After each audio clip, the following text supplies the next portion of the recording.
Sexually healthy रहा आमको सबुठ important जिनस है आम पंच प्राण उपरे फोकस करवा आहार जल वायु आलोक एसब उपरे आम फोकस करवा ठीक अच्छे। प्रथम है आम आहार को आम आसिले बा फूड उपरे आम आसिले आम कार्बोहाइड्रेट को अवॉइड करवा सुगर को अवॉइड करवा हाई फाइबर डाइट खाइबा अननेसेसरीली अधिका खाइबा नहीं नॉनवेज गुड़ाक चिकेन मटन ब्रॉयलर अंडा इत्यादि बहुत जिनस आम रेगुलर खाई तेल मसला इत्यादि खाइले आमर किडनी डैमेज होची कोलेस्ट्रॉल बढ़ुची सुगर होची तेणुक आमर सेक्सुअल हेल्थ खराब होची तेणुक आहार उपर आम फोकस करिया जेतिकी दरकार सेतिकी खाइबा प्रिफरेबली आजिकल कहते 6 घंटा मध्य संपूर्ण रूपे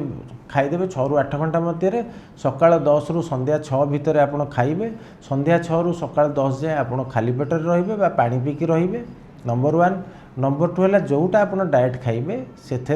आपणकर